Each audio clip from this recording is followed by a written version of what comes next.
warahmatullahi wabarakatuh.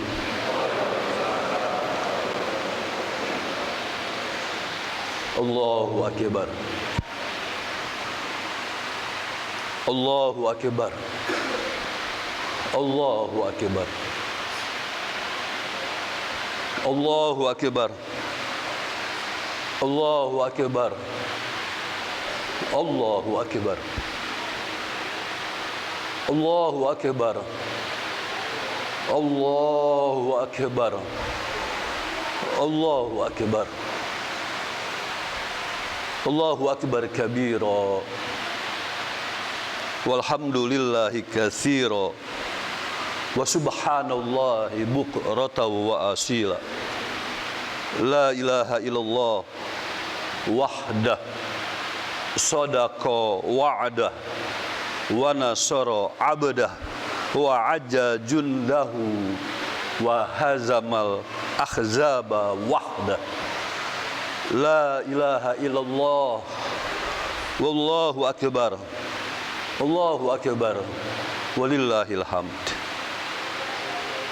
Alhamdulillahil qail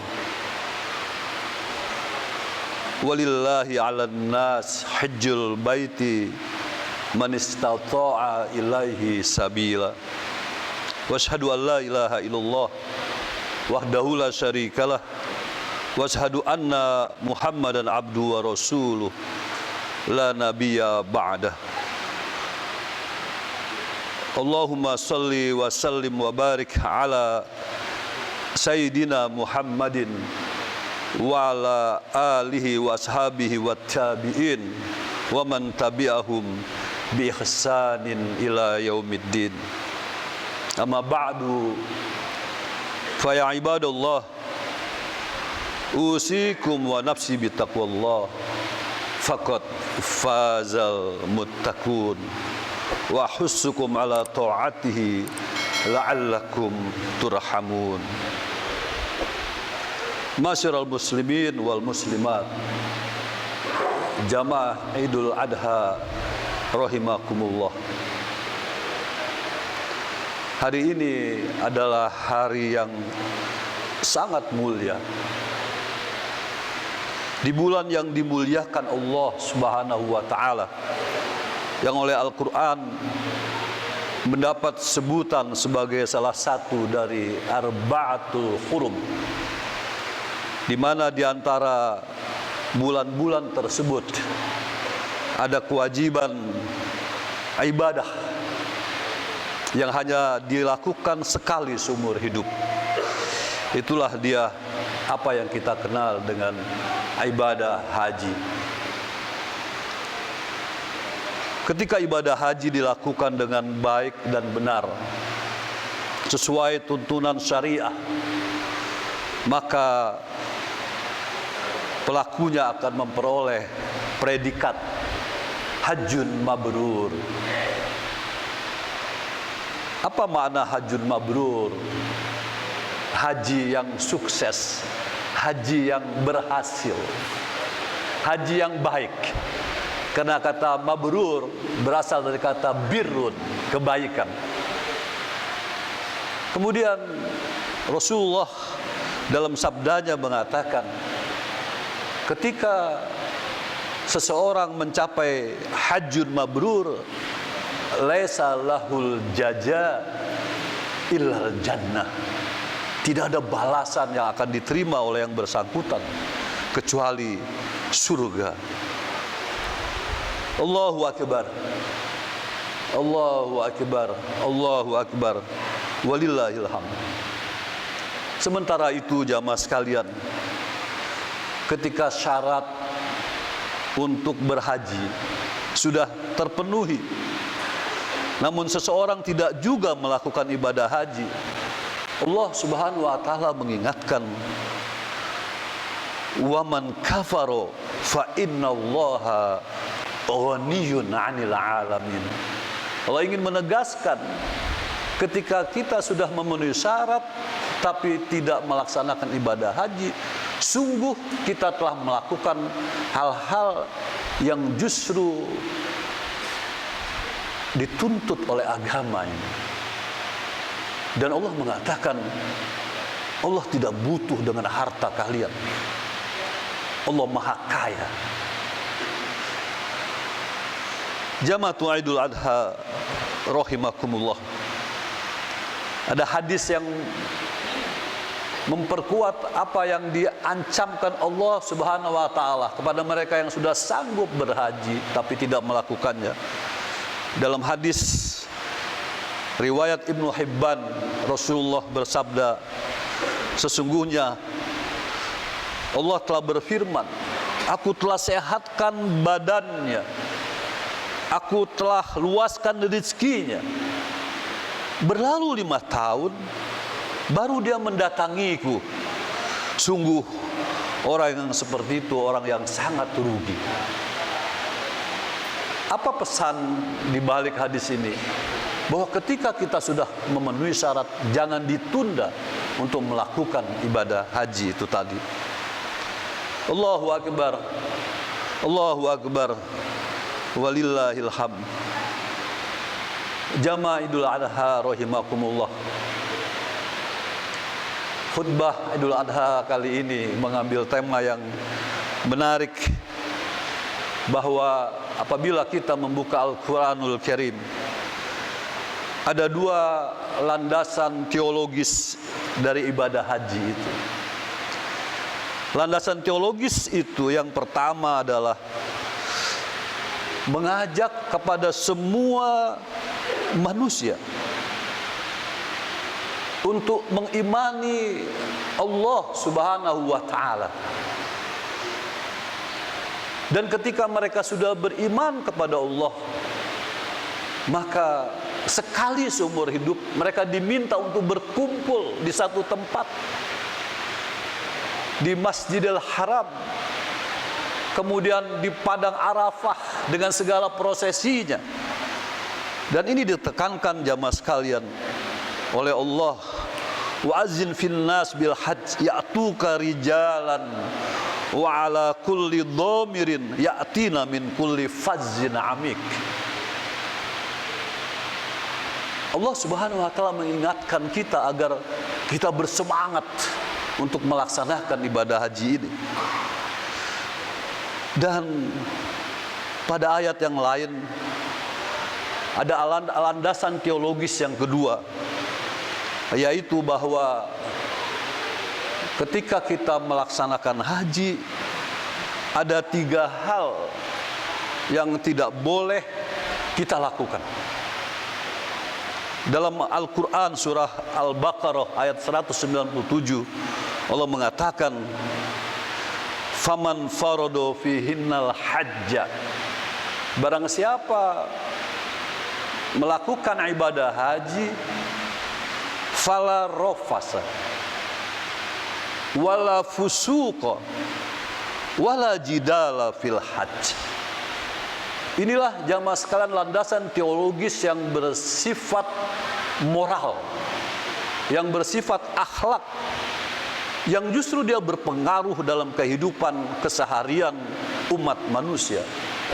Dan justru ketika haji Allah angkat itu, Allah ingatkan itu, fala rofasa, jangan kalian mengucapkan kata-kata yang kotor.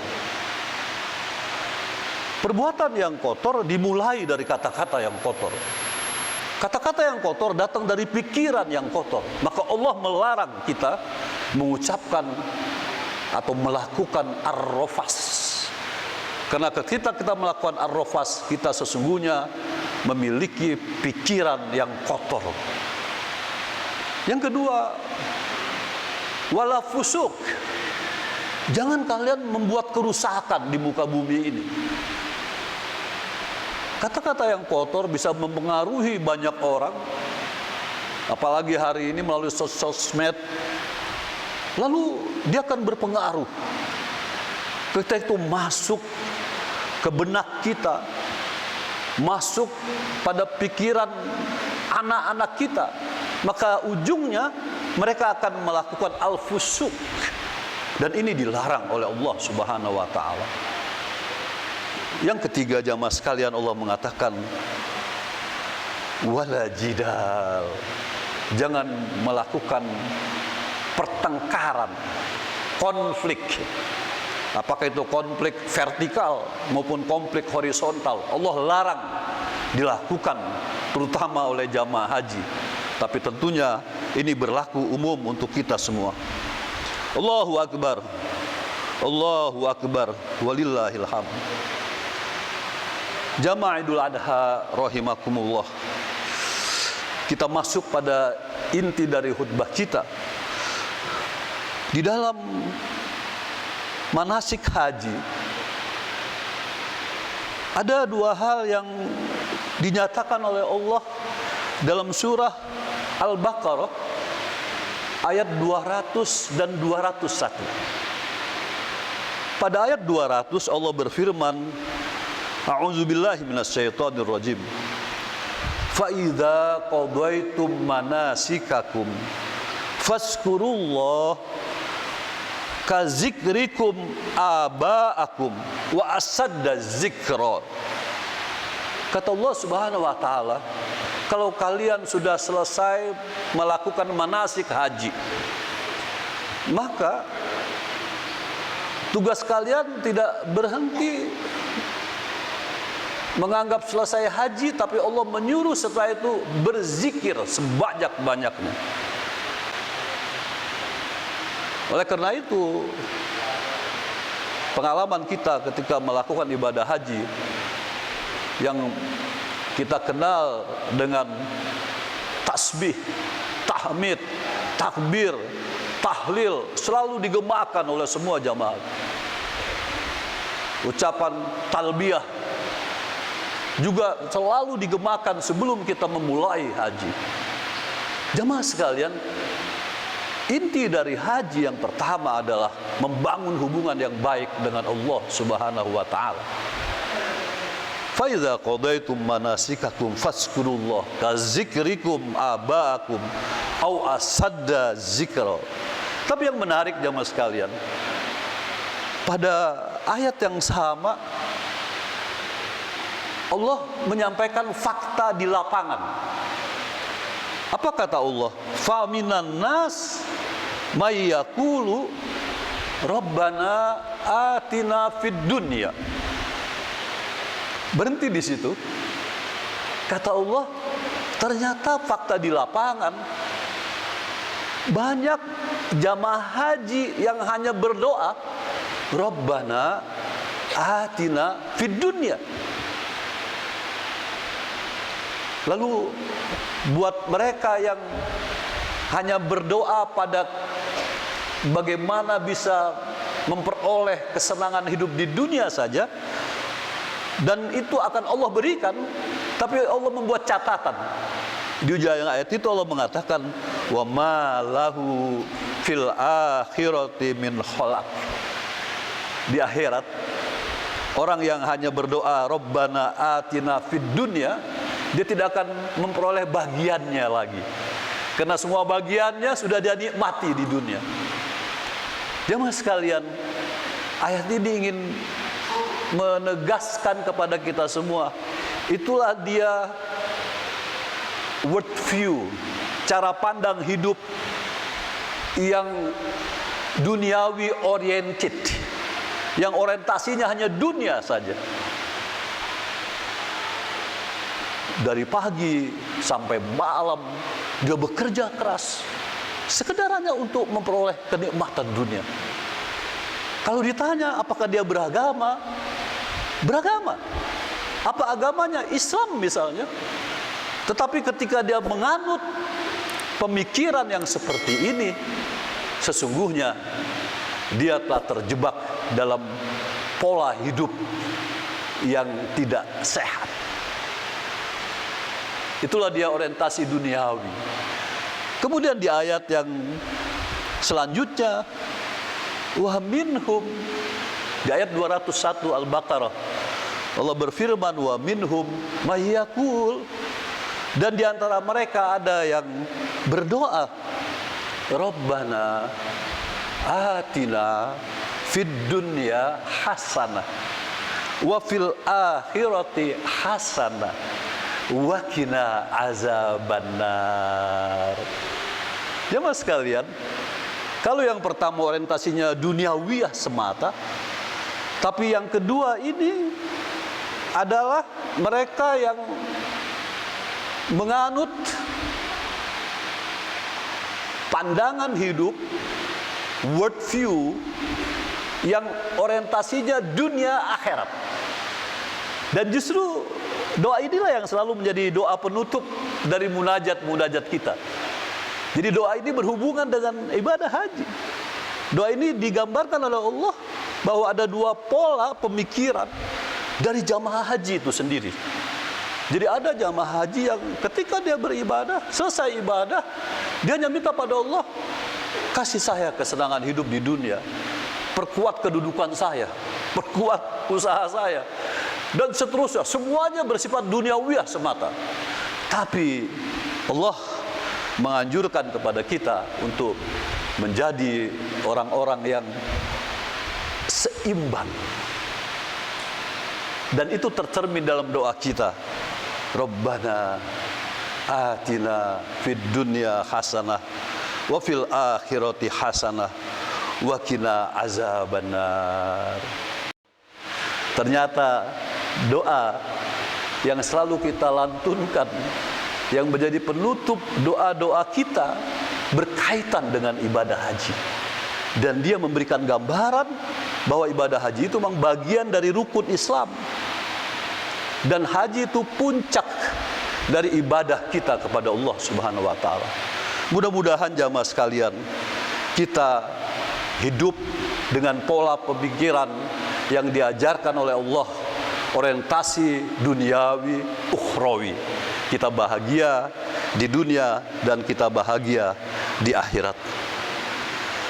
Demikian barangkali khutbah singkat kita hari ini. Kita simpulkan bahwa dari dua orientasi hidup tersebut yang dengan tegas disinyalir oleh Allah bahwa ada dua pola pikir, pandangan yang hanya duniawi dan pandangan yang duniawi ukhrawi, yang sesuai dengan sunnatullah.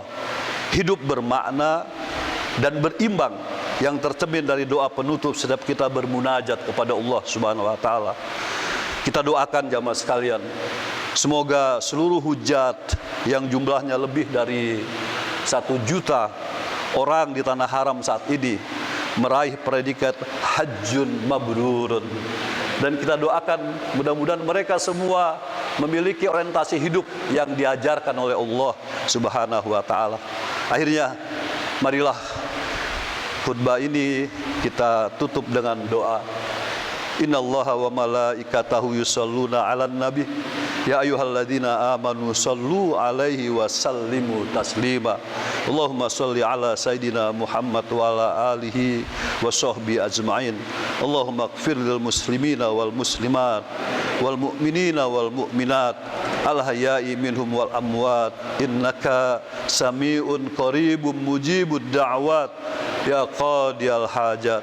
Rabbana la tu'akhidna in nasina aw akhtana Rabbana wa la tahmil alaina isran kama hamaltahu alal ladzina min qablina Rabbana wa la tuhammilna ma la taqata lana bih wa'fu anna waghfir lana warhamna anta maulana fansurna 'alal qaumil kafirin.